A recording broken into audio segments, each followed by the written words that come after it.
The smell of roasted rosemary chicken fills my mother's dining room, a scent that used to mean safety. Now, it just feels like the backdrop for a crime. I watch my sister, Chloe, as she leans back in her chair, one hand delicately resting on the slight curve of her stomach. She glows. That's what everyone says. Chloe has that pregnancy glow. My mother whispers, her eyes shining with a devotion she has never once directed at me. I sit across from them, the invisible daughter, the reliable one, the one who doesn't need extra grace because I'm not carrying the next generation of our family legacy. Chloe sips her sparkling water with a performative wince, as if the very act of swallowing is a battle against morning sickness. My parents hover. My father moves her glass closer. My mother adjusts the pillow behind her back. I am 30 years old, a successful architect who just landed the biggest contract of my career. But in this room, I am merely the person taking up space next to the miracle. I look at my fiancé, Mark, sitting beside me. He looks at Chloe with a mixture of awe and pity. I felt invisible. It's a weight in my chest that makes it hard to breathe, a familiar pressure I've carried since we were children, and Chloe realized that tears were a currency she could spend to get whatever she wanted. "Are you feeling any better, honey?" Mom asks, her voice dripping with honeyed concern. Chloe sighs, a long, dramatic exhale that commands the attention of the entire table. "The doctor says I need total bed rest, but I couldn't miss family dinner. I just want the baby to feel all this love already." She looks at me, then, a sharp, predatory glint in her eyes that vanishes the second my father looks her way. I see it. I've always seen it. But nobody believes the girl who cries wolf when the wolf is wearing a maternity dress from Nordstrom. The attention shifts to me only when Chloe needs a foil for her saintliness. "Ilara, are you still working those 80-hour weeks?" she asks, tilting her head. "I just worry about you. All that stress, it can't be good for your spirit. You should focus on what really matters, like family." The table goes silent, waiting for my reaction. If I snap, I'm the bitter, jealous sister. If I stay quiet, I'm the cold, career-driven robot. I choose a tight smile, the kind that doesn't reach my eyes. "Work is great, Chloe. I like building things that last." That was the moment everything changed. Not because of what I said, but because of the way Chloe's hand trembled. Not from weakness, but from a sudden, frantic need to reclaim the spotlight. She suddenly gasped, clutching her stomach, her face contorting into a mask of sudden pain. The chair scraped against the hardwood floor as my father jumped up. "What is it? Is it the baby?" The room dissolved into a frantic blur of "get her water" and "should we call the hospital?" I sat still, watching her closely. I saw the way she peeked through her eyelashes to see if Mark was watching. I saw the calculated depth of her breaths. I trusted them once, but the cracks in the illusion were starting to show, and for the first time, I wasn't going to look away. The weeks that followed were a masterclass in emotional manipulation. Chloe's complications became the sun around which our entire family orbited. My mother started a meal train. My father dipped into his retirement savings to buy her a safe SUV for the baby. And then came the ultimate betrayal, the one that finally broke the last string of my loyalty. I came home early from the firm to find Mark's car missing. When I checked his location, he wasn't at the gym or his office. He was at Chloe's apartment. I didn't call him. I drove there. I stood outside her door, my heart hammering a frantic rhythm against my ribs. I heard laughter, not the frantic, worried laughter of a man supporting a sick sister-in-law, but something intimate. "You can't tell Ilara." Chloe's voice drifted through the door, sharp and clear. "She wouldn't understand. She's so focused on her drawings and her deadlines. She doesn't have a maternal bone in her body. She'd be jealous of the attention." Mark's voice followed, lower, softer. "I know. She's been really distant lately. It's nice to feel needed here." I felt the floor drop out from under me. It wasn't just my sister. It was the man I was supposed to marry. They were building a world where I was the villain, a cold-hearted careerist who didn't care about a fragile pregnancy. I pushed the door open. It wasn't locked. The sight burned into my retinas. Chloe sitting on the sofa, her legs draped over Mark's lap. A glass of red wine sitting on the coffee table next to her. A glass of wine. For a woman who claimed to be 4 months pregnant with a high-risk miracle. She didn't even flinch. She just reached for a throw pillow and tucked it over her midsection. "Ilara, you scared us," she chirped, her voice regaining its fragile lilt instantly. Mark scrambled to stand up, his face flushing a deep, guilty crimson. "Honey, I was just—" "Chloe had a scare, and she couldn't reach your parents." I looked at the wine glass. I looked at the way she didn't look sick at all. "A scare? Is that why you're drinking Cabernet, Chloe?" My voice was a whisper, vibrating with a rage I had never felt before. Chloe didn't miss a beat. "It's pomegranate juice, Ilara. Honestly, your suspicion is exhausting. This is why Mark didn't want to tell you he was coming over. You make everything about your drama." She looked at Mark, her eyes filling with easy, practiced tears. "See, I told you she'd react like this." Mark actually looked at me with disappointment. "Ilara, maybe you should go home and calm down. You're stressed." I realized then that they weren't just lying to me. They were gaslighting me into believing I was the one losing my mind. They thought I wouldn't fight back.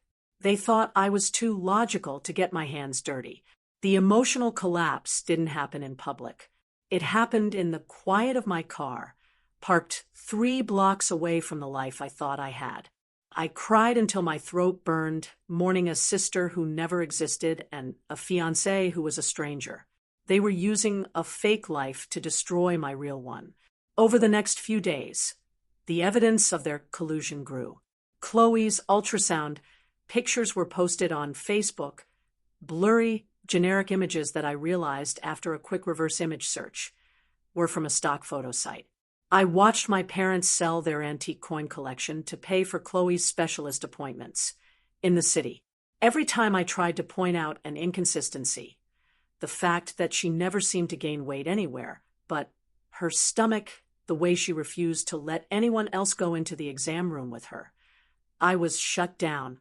"You're being cruel," my mother told me, her voice cold. "Not everyone is as lucky and healthy as you. Why can't you just be happy for your sister?" I was the outcast at every family gathering. I was the one who didn't bring a gift to the mini shower. I was the one who didn't cry when Chloe played a recording of a heartbeat that sounded suspiciously like a YouTube sound effect. The isolation was a physical pain. I would sit at my desk at work, staring at blueprints, wondering how I could have been so blind. I had spent my whole life being the strong one, the one who took care of the bills and the logistics, while Chloe was the emotional soul who needed protection. But the protection had turned into a weapon. Mark started staying late at work more often, but I knew he was with her.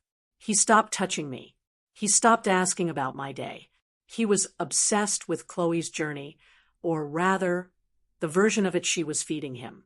He told me he was reconsidering the wedding. "I need someone who values family values, Ilara. Seeing Chloe go through this alone, it's opened my eyes to what's important." He was leaving me for a lie. The final straw came when I found a receipt in Chloe's trash while I was forced to drop off prenatal vitamins my mother had bought for her. It wasn't for a doctor. It was for a theatrical supply company. The item: Stage 2 professional silicone pregnancy prosthetic. My heart stopped. It wasn't just a hunch anymore. It was a cold, hard fact. She was wearing a costume. She was wearing a stomach she had bought online to steal my fiancé and my parents' life savings. I felt a cold, sharp clarity wash over me. The grief was gone. In its place was a calculated, icy resolve. I didn't confront her. Not yet. I knew that if I just screamed the truth, she would cry, Mark would defend her, and my parents would disown me for being unstable. I needed more than a receipt. I needed a witness she couldn't argue with. I spent the next week playing the part of the apologetic sister. I brought her flowers. I apologized for my skepticism. I leaned into the role of the reformed skeptic, all while I was doing my own research. I tracked down the specialist Chloe claimed to be seeing, Dr. Eris Thorne. He was a real OBGYN, but when I called his office pretending to be Chloe's insurance provider, they had no record of her as a patient. However, I didn't stop there. I needed a way to get a medical professional into the same room as her, without her suspecting a thing. I needed someone she couldn't manipulate with a fake sob story. I reached out to an old college friend, Julian. He wasn't just a friend. He was a high-level diagnostic physician who specialized in high-risk pregnancies. We hadn't spoken in years, but when I told him the situation, the symptoms Chloe was describing, the medications she claimed to be on, he was horrified. If she's taking what she says she's taking and she's not pregnant, she's risking a hormonal stroke, he told me. And if she's faking it, she's committing a massive fraud against your parents.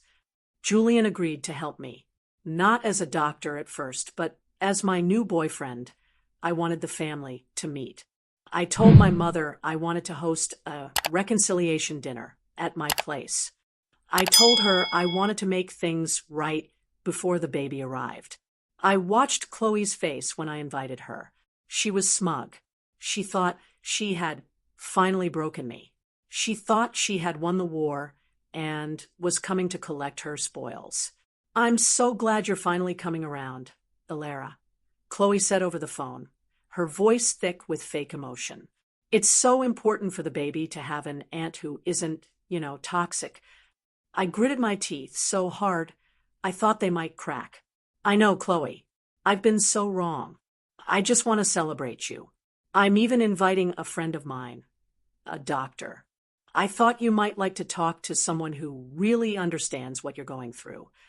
There was a pause, a flicker of hesitation. A doctor? She asked. Yeah, I replied smoothly.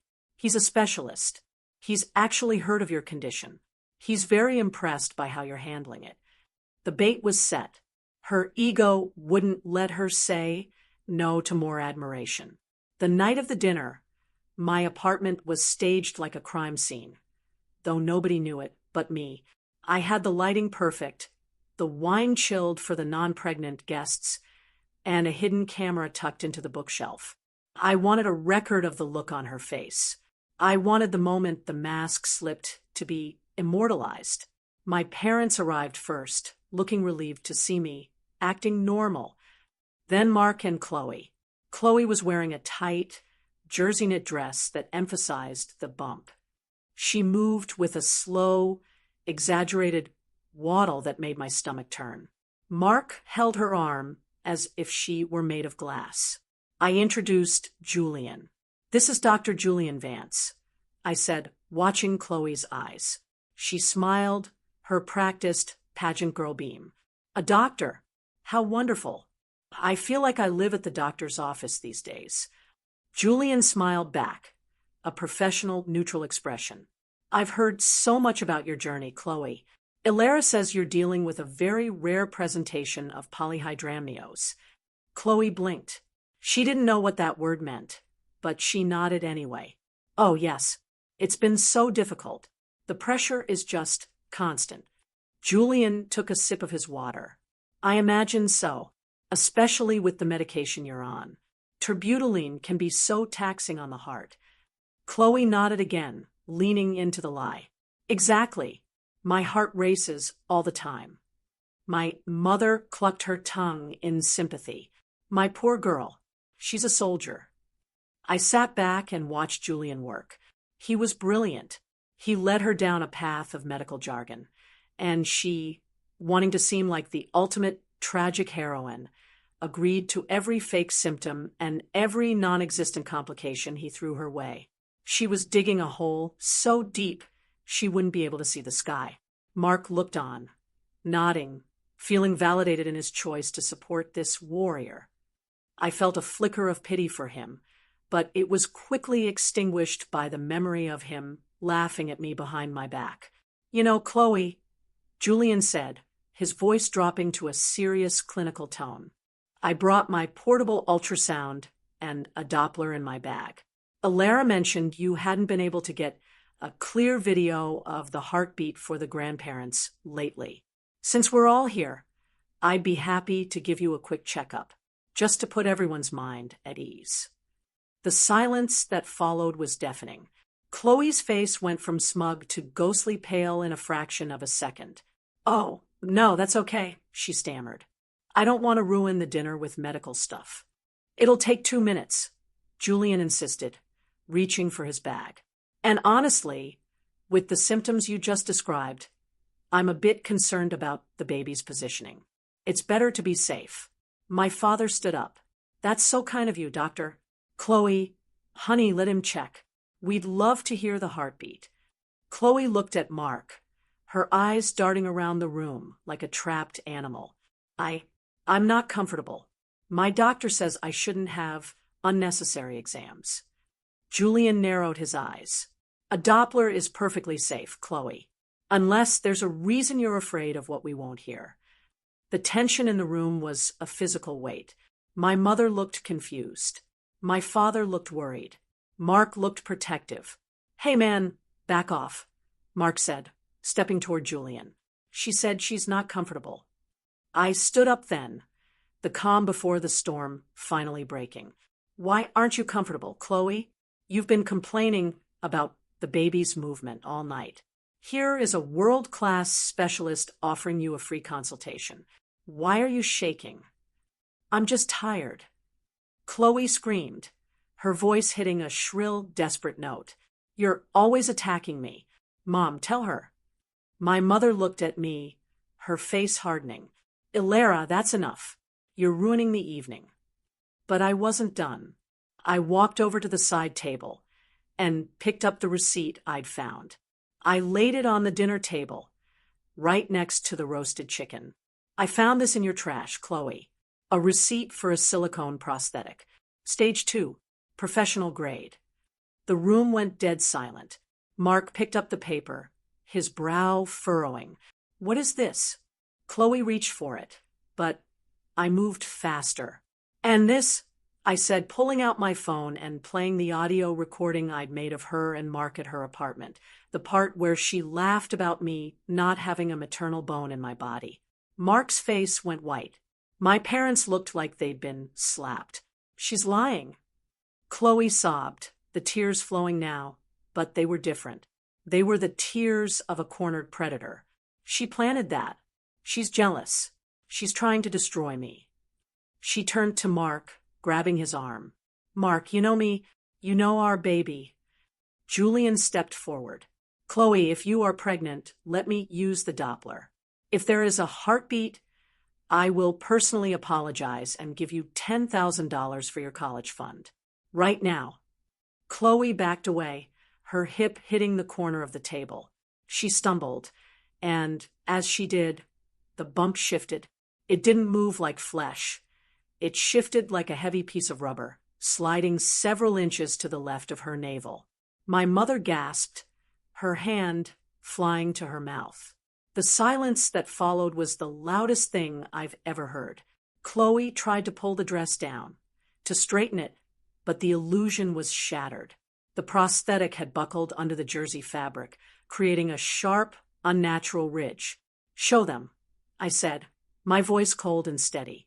Show them the miracle, Chloe. She looked around the room, seeing the horror on my parents' faces and the dawning realization on Mark's. Mark reached out, his hand trembling, and touched the side of her stomach. His fingers didn't sink into soft tissue. They hit the firm, cold resistance of medical-grade silicone. He let out a sound that was half sob, half choke. He pulled back as if he'd been burned. You're not. Mark couldn't even finish the sentence. Chloe collapsed into a chair, the baby now sitting almost at her hip. She didn't cry anymore. The The mask was completely gone, replaced by a cold, hard sneer. "So what?" she spat, looking at my parents. "You never cared about me until I was pregnant. You only loved the idea of a grandkid. I just gave you what you wanted."